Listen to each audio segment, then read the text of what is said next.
20 sur 20, l'émission qui a au moins le mérite d'exister. Présentée par Elliot Rogliardo. Auditrice, auditeur, dans un monde où le Capitole est devenu un véritable moulin, dans lequel on entre et on sort comme au café du coin, je me pose la question et je vous la pose aussi.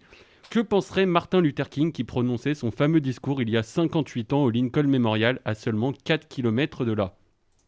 I have a dream that one day Ce jour-là, MLK avait un rêve et certainement pas celui de voir des années plus tard un homme affublé d'une tête de bison infiltrer le Capitole. Une invasion qui aura finalement coûté la vie à 5 personnes, mais également la fermeture du compte Twitter de Donald Trump. Et c'est peut-être d'ailleurs pas plus mal vu le nombre de conneries qu'il débitait devant 80 millions de followers. Enfin bref, comme vous pouvez le constater, au pays de l'oncle Sam, c'est un sacré bordel. Heureusement que notre bonne vieille politique française est là pour nous redonner le sourire. Quoique, je vais peut-être un peu vite en besogne. Notre ancien président Sarkozy est embourbé dans plusieurs affaires pour lesquelles il ne sera certainement jamais condamné. L'affaire Fillon qui met en cause Pénélope pour un emploi fictif tarde à se décanter. Balkany, Strauss-Kahn, De Rugy, Benalla, Cahuzac, tant d'affaires exécrables et désespérantes. C'est aussi pour cela que les jeunes se désintéressent de la politique, face à des politiciens toujours plus au-dessus des lois que le citoyen lambda. Comment se retrouver dans ces représentants ? Comment choisir celui qui nous correspondra le mieux ? Faut-il aller au moins pire ? Au moins corrompu, quitte à trahir ses convictions profondes ? Aujourd'hui, les jeunes n'ont plus confiance en une classe politique qui multiplie des promesses de campagne tous les 5 ans, mais qui ne les réalise que trop peu par la suite. Et ils ont bien compris qu'eux aussi, ils pouvaient agir grâce aux associations, aux réseaux sociaux, aux pétitions ou encore grâce au boycott. Des moyens autrement plus rapides pour agir plutôt que de passer par la lenteur extrême de notre système politique.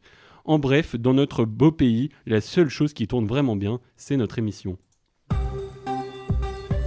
20 sur 20, l'émission qui a au moins le mérite d'exister. Présentée par Elliot Rogliardo. Bonjour à toutes et à tous et bienvenue dans 20 sur 20, votre émission qui a au moins le mérite d'exister. Aujourd'hui au programme, vous l'avez compris avec mon billet d'humeur, on parle des jeunes face à la politique. Un sujet qui nous touche tous de près ou de loin. Donc aujourd'hui on va recevoir d'ailleurs Pierre Ambrosini, jeune membre du Parti communiste français, et nous parlerons également des jeunes apolitiques ainsi que de l'émergence d'Europe Écologie Les Verts. Pour traiter de cela, je suis bien accompagné, très très bien accompagné je dirais même. Toujours calme, posé, tranquille, ultra zen. On ne comprend toujours pas comment il arrive à garder son sang-froid dans n'importe quelle situation. Thibaut Ajaguin est dans 20 sur 20 cet après-midi. Bonjour Thibaut. Bonjour, plus en forme que jamais. Eh bien, ça nous fait plaisir. Fidèle serviteur du aouarisme, mouvement qui place sa foi tout entière en la personne d'Oussem Aouar, Lancelot Maisonnier nous éclairera tout au long de cette émission. Comment ça va Lancelot ? Ça va à jamais, le numéro 8 de Lyon pour toujours. Ah, ça on sait qu'il est dans ton cœur. Il nous vient tout droit du plus grand parc national d'Europe, selon ses propres mots. Je parle bien sûr des Cévennes. Vincent Habert est avec nous. Salut Vincent. Salut Elliot, tu vas bien ? Écoute, ça va super. Prêt pour cette première là ? On est prêt, on attend que ça. Et on termine certainement par le plus fort d'entre nous. Guadeloupe, Hauts-de-Seine, Gironde et désormais Lyonnais, c'est un petit peu le globe-trotteur de notre rédaction. Nicolas Delattre nous fait le plaisir d'être autour de cette table. Salut Nico. Salut Elliot. Le gars, il a fait plus de clubs que Djibril Cissé. Pas mal celle-là. Et donc ça va, vous êtes prêts pour nous faire une bonne émission les gars ? Au taquet. Ouais, comme d'habitude. Et ben pour commencer, j'imagine que vous avez fait un peu de recherche sur les jeunes et la politique, n'est-ce pas Lancelot ? Et oui, toujours, tu sais qu'on travaille comme jamais ici dans cette rédaction. Une petite info, voilà, c'est une enquête d'Opinionway pour 20 minutes réalisée en mai dernier sur l'engagement des jeunes en politique. Et cette enquête nous dit que pour 65% des 18-30 ans, la classe politique actuelle endosse une responsabilité plus importante que les institutions dans les problèmes qu'ils rencontrent. Elle nous dit aussi que la raison principale de ce manque de confiance est la méconnaissance de la réalité par les politiques. En gros, ils estiment que les dirigeants n'ont pas conscience des réalités. Et dernier point intéressant de ce sondage, quand on pose la question aux jeunes « Quels sont les lieux ou institutions où vous vous sentez le mieux représenté ?», les partis politiques arrivent en dernière position avec seulement 2% de suffrage. Donc c'est quand même un sondage qui est très très parlant, quoi. Oui Lancelot, et pour appuyer ce que tu dis, un autre chiffre intéressant de Opinionway aussi, ça concerne la confiance à l'égard des femmes et hommes politiques. 83% des jeunes ne font pas confiance aux partis et personnalités politiques, donc c'est quand même énorme. Et on pourrait penser que les parents, les adultes plus âgés que nous ont plus confiance, et bien pas du tout en fait, les chiffres sont quasiment identiques à quelques pourcents près. Et ben voilà messieurs, c'est pas beau de commencer par des petites infos comme ça ? Vous m'avez appris des choses. Et on apprend des choses tous les jours ici. Ouais, on en a vraiment pas mal appris. Je vous remercie pour ces précisions. Chers auditeurs, c'est l'heure de l'invité du jour. Aujourd'hui, dans 20 sur 20, on reçoit Pierre Ambrosini, secrétaire fédéral du Rhône du mouvement des jeunes communistes de France. Ce jeune étudiant va tout de suite répondre aux questions de Nicolas Delattre. Bonjour Pierre Ambrosini. Pardon, on a eu un petit problème de son. Oui, bonjour Pierre, vous m'entendez ? Oui, bonjour, je vous entends très bien. Bonjour, alors on commence directement. Moi j'ai une question déjà Pierre. Comment lorsque l'on a 20-25 ans, on a cette démarche de s'engager en politique ? Alors moi j'ai déjà commencé, j'ai adhéré très très jeune au mouvement des jeunes communistes de France, j'ai adhéré à 16 ans. J'étais encore au collège et donc la démarche est venue comme ça. J'avais envie de faire quelque chose, de militer dans un mouvement et voilà. Ouais, et comment vous expliquez ça en fait ? Parce que c'est quand même assez particulier à 16 ans de s'engager en politique. Qu'est-ce qui vous a poussé en fait à vous engager ? Je voulais militer, participer à la vie du pays et militer pour mes idées, donc qui à l'époque se rapprochaient des idées du mouvement des jeunes communistes de France et qui s'en rapprochent toujours. Et donc c'était pour la justice sociale, l'égalité entre tous, et surtout à cette époque c'était contre la réforme de Parcoursup. Très bien. Alors on dit souvent, on passe directement à autre chose, on dit souvent que les jeunes, ils se sentent peu concernés par la politique, alors c'est pas votre cas, mais qu'est-ce que vous en pensez de ça ? Ça varie, c'est très... Ouais. Ça dépend des gens, Et par exemple, dans votre cercle d'amis, votre entourage, est-ce que vous, vos amis, se sentent concernés par la politique ou plutôt pas du tout Alors oui, plutôt, mais au point de s'engager dans un parti, non. Ouais, et vous pensez quelle est l'étape en fait à franchir ? Comment on s'engage dans un parti ? Pourquoi vos amis ne s'engagent pas dans un parti alors que vous êtes dans un parti ? Est-ce que c'est un manque de confiance dans les partis politiques ? Qu'est-ce que c'est ? Non, je peux pas répondre à leur place, mais en tout cas pour ma part, c'était je pensais que adhérer à un mouvement et à un ensemble de personnes, ça permettrait plus de faire bouger des choses. Donc une masse de gens peuvent faire bouger plus de choses qu'une seule personne dans son coin. Ouais, d'accord. Et justement, concernant cette question, il y a des jeunes qui ne sont pas convaincus par ça. Il y en a beaucoup qui pensent que les partis politiques ou les personnalités politiques sont déconnectés de la réalité. C'est une vision que vous partagez, ça ? Ça dépend lesquels. Ça dépend certains partis ou certains mouvements politiques. Mais en tout cas, moi, quand j'ai adhéré au mouvement des communistes, c'était justement parce que je trouve que ce mouvement est le plus proche des gens et qu'il est le plus proche des gens. D'accord. Comment ça se passe au repas de famille, les soirées entre amis ? Est-ce qu'on parle politique ou est-ce qu'on évite un peu le sujet ? Comment ça se passe ? Ça dépend. Ça dépend toujours. Hein. Par exemple, avec mes amis, vu qu'ils partagent entre guillemets mes idées, certains sont aussi membres, oui. Mais pas tous. On en parle, mais on parle surtout d'autres choses parce que c'est surtout à l'intérieur du mouvement qu'on parle politique. Est-ce que vous pensez que vous avez un rôle particulier à jouer ? Je dis vous, mais globalement les jeunes qui s'engagent en politique, parce que est-ce que vous considérez que vous êtes un peu l'avenir en fait de la politique ? Est-ce que vous pensez que vous avez vraiment un rôle à jouer ? Ma question est mal tournée, mais oui, mais je vois. En gros, les jeunes ont vraiment, vous l'avez très bien dit, les jeunes sont l'avenir et il est important que les jeunes puissent s'engager pour leur avenir et qu'ils pensent à leur avenir et qu'ils voient la politique comme une manière de bouger leur avenir. D'accord. Une dernière question, Pierre. Que diriez-vous à un jeune qui souhaiterait se lancer en politique, vous qui avez l'expérience ?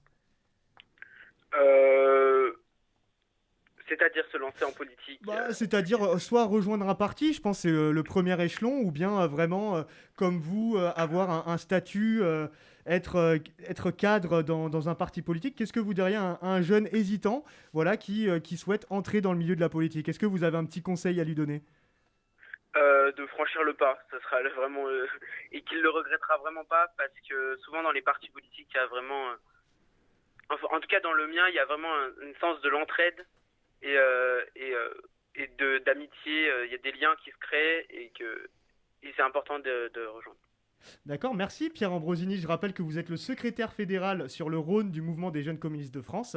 Et je remercie également Paul Bogossian du Parti communiste qui nous a donné votre contact. Oui. Merci Nicolas et merci Pierre Ambrosini d'avoir répondu à nos questions. Notre génération est souvent vue comme empreinte d'une envie de changer le monde, un point commun avec une génération célèbre et célébrée de l'histoire de France, celle de 1968. Alors sommes-nous les successeurs de nos grands-parents? C'est l'heure de la carte blanche de Vincent Humbert. Il faut imaginer Sisyphe heureux, disait Camus. L'histoire se répète et avec elle les générations se répondent. Alors sommes-nous, jeunesse de 2021, les dignes successeurs des jeunes de 1968? Souvent en première ligne des grands mouvements de masse, la jeunesse est poussée par son besoin d'absolu, son désir de changement et son dynamisme. Je cherche dans les archives un article du Monde diplomatique de 1967. J'en apprends plus sur cette jeunesse que je ne connais que par mes grands-parents et je comprends qu'à mon âge, nous n'étions pas si différents. La génération 68 voit clairement l'enjeu des grandes réalisations technologiques. Elle est née à l'époque des vols spatiaux et de la menace atomique. Elle est plus sensible à la solidarité humaine et aspire davantage à des relations internationales rationnelles. Et nous alors, enfants de l'interweb, nous grandissons dans un monde ultra connecté, tristement habitué à la guerre et le terrorisme. Nous imaginons une croissance plus sociale qu'économique, des relations internationales plus calmes, plus apaisées. Jeunes de 21 comme de 68, nous assistons à une mutation économique et sociale accélérée. Fin des années 60 avec une société plus industrielle, marquée par le développement de la tertiarisation, de l'urbanisme, l'explosion de l'enseignement supérieur. 2021 est une société numérique qui balaye le vieux monde sur son passage. Ubérisation de l'économie, triomphe des réseaux sociaux, mais aussi empire des GAFA. Nous détenons les codes des outils digitaux. Nos deux générations ont grandi au cœur des mutations. En quelque sorte, elles possèdent les clés de ces mutations. Conséquence, la remise en cause de l'autorité. Les jeunes bouleversent la hiérarchie traditionnelle. Seulement voilà. En 68, l'enjeu était de profiter d'une dynamique de progrès pour imaginer la vie, changer la vie, comme la formule de Rimbaud. Aujourd'hui, il s'agit plus de réparer le monde, une planète dégradée, une biodiversité en déclin, et puis le spectre de l'espionnage de masse, des démocraties toujours plus autoritaires. Anis Koltz résume la situation bien mieux que je ne pourrais le faire. Autrefois, les hommes avaient peur de l'avenir. Aujourd'hui, c'est l'avenir qui a peur des hommes. Merci beaucoup Vincent. J'adore toujours autant tes envolées lyriques. C'est vraiment toujours... C'est splendide. Qu'est-ce que j'ai bégayé aujourd'hui. Toujours autant un plaisir. De revenir ici, j'ai bégayé. Ah, tu passes de l'autre côté. Tu me mets la pression.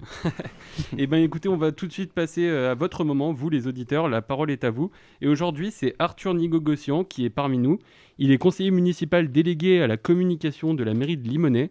Il est également le plus jeune élu des 59 communes qui composent la métropole de Lyon. Salut Arthur.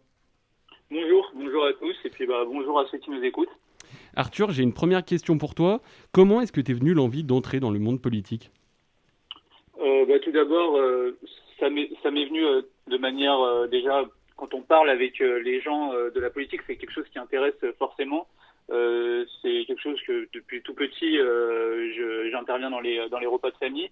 Et puis, quand on m'a proposé d'intégrer une liste, j'ai dit oui, sans aucun souci. Et puis, je me suis engagé, ce qui fait que j'ai été, pour pouvoir obtenir ma place un peu plus haut sur la liste et être élu aujourd'hui à la mairie de Limonest. Est-ce que tes amis, ils t'ont soutenu quand tu as décidé de t'engager en politique, finalement ? Mes amis, oui, il y en a 2-3 qui sont venus tracter avec moi pour les élections pendant la campagne. Ma famille aussi m'a soutenu parce que j'ai eu la chance, n'ayant pas le permis, j'ai eu la chance d'être transporté un peu de partout pour d'autres élections, pour les élections métropolitaines par exemple, où j'étais candidat. Donc oui, j'ai eu un soutien de la part de mes amis et puis de ma famille assez facilement et logique. La première question qui me vient à l'esprit, Arthur, c'est lorsque l'on est jeune et élu comme vous, comment ça se passe en termes de crédibilité ? Est-ce qu'on est pris au sérieux directement ? J'ai pas eu de problème de crédibilité. Alors je sais pas, peut-être que ça peut se poser sur certaines personnes, mais je pense que quand on maîtrise nos sujets et quand on sait de quoi on parle, on est tout à fait crédible. Alors certaines personnes sont étonnées au début quand ils nous appellent et qui nous demandent quel âge on a ou des choses comme ça, par exemple pour des formations ou des choses comme ça. Mais j'ai aucun problème actuellement là-dessus. Et puis au sein de l'équipe municipale, tout le monde me voit comme un autre élu et pas un élu jeune puisque en plus sur ma partie de la communication, c'est moi qui gère la communication et donc je connais mes sujets et donc c'est pour ça que je suis tout de suite plus crédible. Une question, est-ce que vous pensez qu'aujourd'hui, ça manque de jeunes en politique et qu'ils devraient s'engager un peu plus? Oui, je pense que oui, il y a pas énormément de jeunes. Alors, quoique j'en ai rencontré plusieurs au niveau des militants, mais après, passer le pas d'essayer sur une liste, peut-être aussi qu'il y a un manque de confiance de la part des plus expérimentés, ce que je n'ai pas vu pour moi, pour ma part. Mais je sais que certains refusent de transmettre, mais moi, à Limonest, c'est pas du tout le cas, puisque le maire Max Vincent a voulu rajeunir l'équipe, donc il y a vraiment une volonté de transmettre. Mais c'est vrai que c'est compliqué aujourd'hui, il y a très peu de jeunes, et donc c'est important pour nous de venir apporter notre message et pour pouvoir dialoguer avec ceux qui sont déjà élus depuis un certain temps et qui ont un peu plus d'expérience pour pouvoir apporter un petit peu notre vision des choses. En même temps, c'est une démarche particulière, aussi jeune, de s'engager en politique. Quand on s'engage comme toi, aussi jeune, on rêve de quoi au final? Quelles sont tes ambitions? Oh, mais j'ai pas de réelles ambitions à l'avenir. Il faut pas. Enfin, je suis pas allé dans un optique de devenir, je sais pas, d'avoir un mandat supplémentaire plus tard. C'est vraiment dans un optique de pouvoir réaliser les projets, réaliser un programme, travailler au mieux justement localement pour notre commune. Et il y a pas. Enfin, moi, je vois plutôt au jour le jour. J'ai pas forcément une vision de carrière. Après, je sais pas si d'autres opportunités se présenteront, mais surtout moi pour l'instant j'ai surtout la réussite de mes études et la réussite de mon mandat et de ce que je dois faire à Limonest. Tu fais quoi comme études à côté? Je suis en 3e année de droit, donc à Lyon 3, voilà. Ok, d'accord. Eh bien écoute, merci beaucoup d'être passé dans notre émission, Arthur. Merci beaucoup, Arthur. Tu reviens quand tu veux. Eh ben merci beaucoup et puis bonne chance à vous pour votre radio. Voilà. Merci Arthur. Bonne soirée. À bientôt. Merci Arthur. Et on va désormais passer au mini-journal de la rédac. Donc Lancelot, aujourd'hui, tu t'es demandé si l'écologie attirait majoritairement les jeunes et surtout pourquoi. Et oui, et si vous étiez parmi nous hier, vous vous souvenez que Nico nous a dit que 94% des jeunes se disent inquiets quant à l'avenir de notre planète. Et ça vient d'un sondage de Diplôméo. Et si vous n'étiez pas là, eh ben c'est pas grave, je vous pardonne, maintenant vous avez l'info. Donc comment expliquer cet engouement aussi important de la jeunesse pour le climat, alors que les générations précédentes semblent plus détachées de ces enjeux? Eh ben, je suis allé demander à Lucille de Seine, qui est référente du pôle action politique chez les jeunes écolos de Lyon, et pour elle, on vit simplement avec notre temps. Tout simplement, on a peur pour notre avenir proche, parce que avec le dérèglement climatique qui s'accélère, et toutes les conséquences qui s'ensuivent avec les crises migratoires, tout ça, on a peur directement pour notre futur. Et c'était pas le cas forcément avec les générations avant, qui le voyaient pas directement sur leur quotidien et qui en avaient pas une conscience aussi aiguë. Alors vous l'avez compris, aujourd'hui on parle politique et tous les sondages nous disent que les jeunes mettent l'écologie en haut de leur liste de préoccupations. Et toujours selon Diplôméo, 95% d'entre eux estiment que les responsables politiques n'en font pas assez. Mais est-ce que les jeunes s'engagent vraiment? Est-ce qu'ils poussent la porte des partis politiques pour changer les choses de l'intérieur? Parce que oui, aujourd'hui, difficile de mettre des actions concrètes en place sans passer par la politique. Et pour Lucille de Seigne, c'est à ce niveau qu'il reste encore beaucoup à faire. C'est quelque chose qu'on pouvait prendre en main par nous-mêmes et c'est pour ça que j'ai décidé de m'impliquer plutôt de ce côté-là. Et je pense que c'est vraiment le point sur lequel il y a vraiment un gros travail à faire. C'est vraiment sur l'aspect politique qui est vraiment, je dirais, délaissé un peu par les plus jeunes alors que c'est justement là où il y a la plus grosse marge de progression. Les consciences se sont donc enfin réveillées quant à l'urgence climatique. Ne reste plus maintenant qu'à y mettre les actes. Merci beaucoup Lancelot. On l'a beaucoup entendu aujourd'hui. Nombreux sont les jeunes à s'engager en politique, mais ils sont tout autant à ne pas se sentir impliqués et à ne pas vouloir s'en approcher. Les raisons sont diverses. Thibaut est parti à leur rencontre. Exactement. Alors l'angoisse, le désintérêt ou le simple manque de confiance, voici là les principales raisons pour lesquelles les jeunes se sentent à ce jour moins concernés par le domaine politique, domaine jugé trop inclusif et dépourvu d'honnêteté, ayant d'ailleurs du mal à proposer des solutions concrètes et efficaces à nos revendications. Des étudiants se sont exprimés sur le sujet et on les écoute. La politique en France, c'est un hémicycle super strict et fermé, on va dire, et c'est réservé à des énarques en gros. Je pense qu'il faut être dans le domaine dès le départ, dès son départ d'études, avoir je pense aussi des parents qui sont déjà dans la politique et voilà. Entre politique et action concrète, il y a un monde d'écart et du coup ça me saoule un peu. Franchement les sujets politiques tout ça c'est pas trop mon délire, je regarde juste ce qui me concerne et comment ça va m'impacter et j'essaie d'évoluer avec ça quoi. Ça me faisait trop de stress. Il y a des sujets qui me mettent en rogne et la politique, ça en fait partie quoi. Donc j'évite quoi pour ma santé mentale. Voilà, on a pu l'entendre, c'est difficile de s'engager dans un combat politique, mais si on jette un œil à la situation actuelle, il va sans nul doute que le rôle de la jeunesse en politique est capital, que ce soit dans l'environnement, le racisme, la discrimination ou bien les violences policières. Partout, la jeunesse s'est trouvée en première ligne, guidée par un besoin évident de changement. Merci Lancelot et Thibaut pour ces deux sujets qui nous en ont beaucoup appris. Place désormais à la rigolade pour bien finir cette émission. C'est l'heure du jeu. Et maintenant, l'heure du jeu super fun, le jeu. Et je vous fais le jingle et le jeu. Et ça, c'est fort. Et aujourd'hui, multitâche. Et aujourd'hui, les gars, on va jouer à Qui qu'a dit ça. Incroyable. Alors, Qui qu'a dit ça, évidemment, toute ressemblance avec des jeux existants ou ayant existé est purement fortuite. Ok. Et comme j'ai fait un super jeu, le premier, c'est même pas un Qui qu'a dit ça. C'est tourné dans l'autre sens. Donc, alors, la première question, c'est Yannick Jadot a voulu envoyer un petit pic sur l'investiture d'Emmanuel Macron. Et là, c'est là que ça devient très très drôle. À votre avis, il a dit 1. C'était tout en Macron. 2. Après Big Malion, c'est Big Macron. Ou 3. L'empire de Macron-Léon. 3. Moi, je dirais, je sens bien le truc avec Big Malion. Ouais, moi aussi, j'aurais dit Big Malion. Moi, j'ai triché, alors je vais pas répondre. C'est vrai qu'il J'ai a vu sur triché. son ordinateur tout à l'heure. Honnête. Seul moyen de gagner, Nico. Mais c'est fou de te tricher comme ça à tous les jeux. D'ailleurs, je suis sûr qu'il a son téléphone caché. Je suis sûr que parfois il regarde les réponses. Ça m'étonnerait pas. Mais c'est sûr, Bon, alors, les mais gars. c'est sûr, il est tellement. Toi, Moi, je Big dirais Big Malion. Malion. Macron-Léon. Et toi, Big Malion. Big Malion. Après, je trouve pas ça hilarant. Je le Ah dis non, avant. et c'est là que c'est drôle. Mais du coup, non, il avait dit c'est tout en Macron. Alors, allez Ah, savoir tout en- ce qu'il a voulu dire. Tout mais- en Camon, Tout en Camon, tout en Macron. Mais J'avais pourquoi même pas compris la vanne jusque-là. Mais non. Allez, la deuxième, cette fois, c'est un vrai qui a dit ça.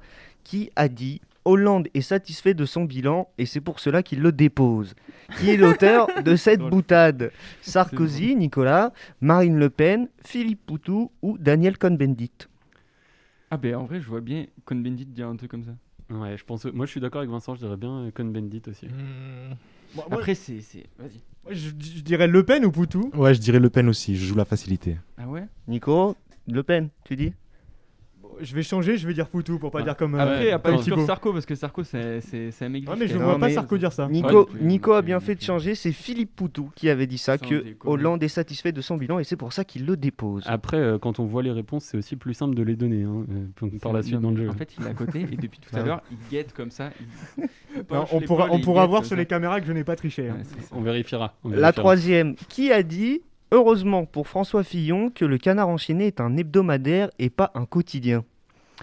Olivier Besancenot, François Hollande, juste un micro pour regarder ça. donc Olivier Besancenot, François Hollande, Dupont-Aignan ou Jean-Pierre Chevènement? Ah merde, j'ai pas entendu. Voilà, vous avez pas écouté. Ah, si, moi je dirais, je partirais sur Dupont-Aignan. Dupont-Aignan. Dupont-Aignan. La réponse 3. Vincent dit un nom au hasard. Besancenot, Hollande, Dupont-Aignan ou Jean-Pierre Chevènement? Hollande, c'est quelqu'un de drôle. Jean-Pierre Chevènement. Ouais, moi je vais dire Hollande aussi. Eh ben vous avez raison, c'est François Hollande qui a dit ça sur François Fillon. Celui-là, je l'aime beaucoup et il est même un peu, pour le coup, il est un peu violent. Qui a dit le PS est le seul zoo de France où les animaux se gardent entre eux? Ah oui. Quand même. Ségolène Royal, Pas- Laurent Wauquiez, Non, c'est pas- Mélenchon ou Christiane Boutin? Ça ressemble à du Mélenchon, ça. Oh, ça ressemble à du boutin. C'est un truc un petit peu. Mélenchon, je sais pas s'il cracherait comme ça sur le PSN. Ancien du PS, Ouais, je Mélenchon. sais, hein. mais Ah, mais justement, il peut nous surprendre. c'est un peu un showman aussi, Mélenchon. Il aime bien les phrases choc comme ça. Ouais, Moi je dis Mélenchon. Ouais, moi aussi, je vais suivre Nico parce que vu qu'il a vu toutes les réponses avant le quiz, j'aimerais. C'est ça la stratégie. Pareil, Mélenchon, ouais. Et vous avez raison, c'est Jean-Luc Mélenchon qui a attaqué le PS comme ça. Et la dernière, et là on va dans le courage, qui a dit « J'ai refusé d'être candidat car j'avais peur d'être au second tour ». 1. Jean Lassalle, 2. Manuel Valls ou 3. Nicolas Hulot. Ouais, pourquoi pas ce bon vieux Jean Lassalle, hein, j'ai envie de te dire. Ce serait un peu Ce serait un peu aussi montrer qu'il a de l'humour, ce monsieur. Je sais pas, moi je trouve la salle hyper drôle au quotidien, mais je vois plus Tu le gros melon de Valls dire un truc comme ça, tu vois. Bah non, du coup, j'ai refusé d'être candidat car j'avais peur d'être au second tour, c'est pas un melon. Ouais, mais ça sous-entend, je pensais que j'allais être au second tour. Je suis pas sûr que Jean Lassalle se voyait au second tour. Bah justement, je vois bien Jean Lassalle dire ça avec ironie, moi, donc je veux dire Jean Lassalle aussi. Ouais, Thibaut. c'est peut-être Jean Lassalle. Manuel Valls. Et bah, vous avez tout faux, c'était Nicolas Hulot. Sans déconner. Et, ouais. Bon, et bah c'était voilà. la dernière, messieurs, ce jeu est terminé. Encore un très très bon jeu, Lancelot, merci en tout cas. Est-ce qu'on peut quand même informer nos auditeurs et leur dire quand même que sur toute la semaine, c'est moi qui suis le grand champion de cette première semaine, hein. Cette info n'a pas été vérifiée, messieurs, dames. Si, moi j'ai tout compté.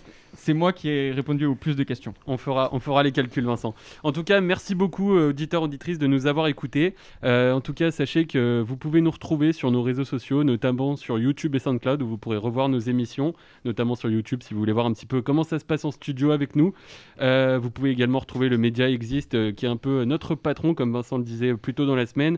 Vous pouvez nous retrouver sur patron. Facebook, sur Twitter, Snapchat, on est sur tous les réseaux sociaux. Donc voilà, vous avez juste à taper Exist by SCPA et vous nous trouverez.